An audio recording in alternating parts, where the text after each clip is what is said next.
The following segment is sponsored by the Upstate Center-for-Addiction-Treatment. A lot of people have been living in quarantine for a month or so, or maybe they've completely lost track of time by now. A lot of people finding it takes self-discipline to unlock your full potential. Dr. Ish Major joins us this morning. Hey, Dr. Ish. Hey, Margaret, how you doing? Good to see you. You know, we figure about a month into this new lifestyle, it's definitely worth checking in with you. I imagine some people are starting to lose steam in achieving all those things they wanted to get out and achieve during this time. What's happening? Well, what's happening is that we are smack dab in the middle of January, March, April, June, July, right? All the weeks are running together, and it's just really screwing us up. You know, and so what we've got to do is try to figure out how to get some of that control back over some of these things we're doing. And the way to do that, if you want to master these days, you got to figure out how to master your minutes. And in order to master your minutes, you got to break your day down into segments. Just like some people say breakfast is the most important meal of the day. Well, morning is the most important segment of the day. So, Margaret, most folks don't realize this, but whatever you put into your mind the first 10 to 20 minutes of your day will determine how the rest of your day goes, right? So think about it. If you wake up and the first thing you do is go to your email and figure out what fires I have to put out today, 90% of the time, the rest of your day is going to be fraught with putting out fires.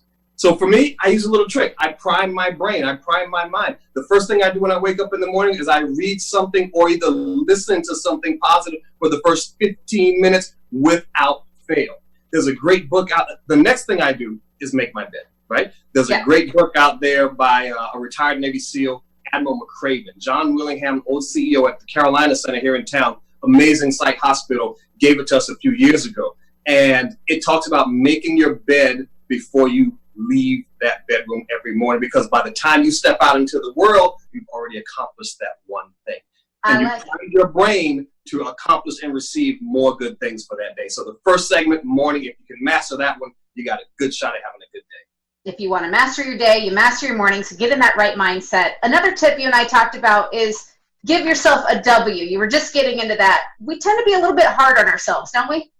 We do. And if you can't find a way to give yourself a win, you're always going to feel like a loser, right? And that's just terrible. See, we've been primed and we've been taught this horrible lesson that in order for good things to happen to us, we have to show up and we got to work really hard and we got to prove to everybody how much we're worth it. And that's just not true, right? Because you just are. You're all worth it, period. And so here's the thing.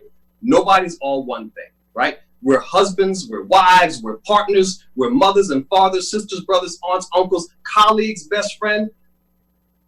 I bet that if you're you may not have been a good partner today, but I bet you could have been a great best friend. Yeah. Or really, right? Or a super colleague. At no point are you failing at all of those things that you are, right? There's always a way to find some crease, some crevice where you were good today, and you got to give yourself that win, especially now.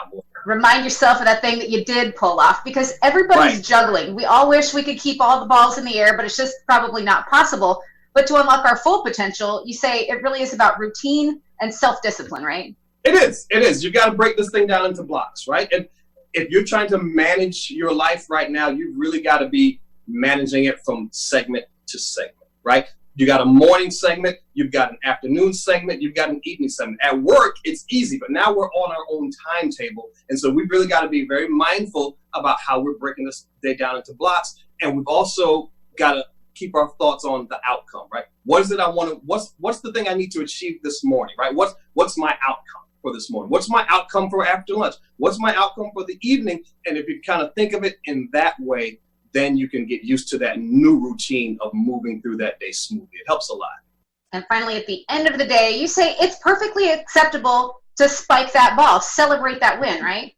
It is, right? It's just now more than ever, you made it through another crazy day in this amazingly crazy time. Celebrate that. Because the truth is, there's a lot of people who's not going to make it through this day today. And so you got to celebrate the fact that you are still grateful for being here. So throw yourself a party. I don't care if it's an ice cream party. Dive into that guilty pleasure, whatever that guilty pleasure is. Pick your favorite platform and scroll to your heart's content. Dive into your favorite reality show. I hear Marriage Boot Camp is pretty good. I know the host. Just dive in, right? allow yourself that and feel good about it, because these are crazy times. And so we've got to do unconventional things to get through it. That is some advice we can all certainly follow. And these, because the fact is, these are hard times for a lot of people. There's anxiety, there's depression, there's a lot of pain out there. Tell us what you're seeing at the Upstate Center for Addiction Treatment.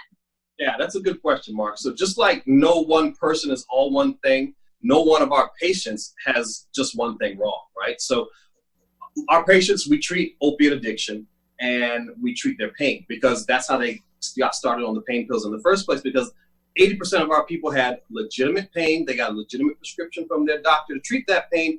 But when it was time to stop, it was stopped irresponsibly. And that's how they got into trouble. And so we treat opiate addiction with Suboxone only. And we also treat their pain with a really cool therapy called nerve regeneration therapy, or horizontal therapy. And people are getting an 80% reduction in their pain levels, which is phenomenal. And so we do that. But the other thing we do is we have a group of great therapists who are there to help you deal with any of the emotional battles that you're dealing with. And we go from there. And it's a really cool thing. It's a really good feeling to know how quickly you can get your life back on track. It's great to know that there are solutions. There are people out there to help. So what do you say to the person watching this? They feel like they might need help, but they've just hesitated to reach out before. Yeah, I think the hardest part about healing is asking for help. But once you make the first call, you'd be amazed at how quickly you can feel better and how quickly you feel like you get your life back. So all you got to do is pick up the phone, you call Amy in Spartanburg, or you call Abby down in Anderson, and then we'll get you set up for an appointment to see yours truly, and we will get you taken care of. Help is out there, and it's a lot closer and a lot easier than you think. It's all very reassuring. The Upstate Center for Addiction Treatment, located on South Pine Street in Spartanburg, one of those locations. You can schedule an appointment by calling 864-651-8116. Dr. Ish, anything that we didn't touch on today before I let you go? I think, the thing that people have got to remember, like, we're all under this extreme amount of pressure, and everything that we're feeling right now is just for now. It's not forever, right? This too shall pass. This too will go away. Don't make any life-altering decisions under this amazing amount of pressure. Wait till we come out of it and see what options open up for you, and just understand that you're going to be okay. Control what you can, trust in the rest, and you're going to be okay. Much better. Great advice, and we appreciate you being here to share it. Thanks a lot, Dr. Ish. Thank you, Margaret.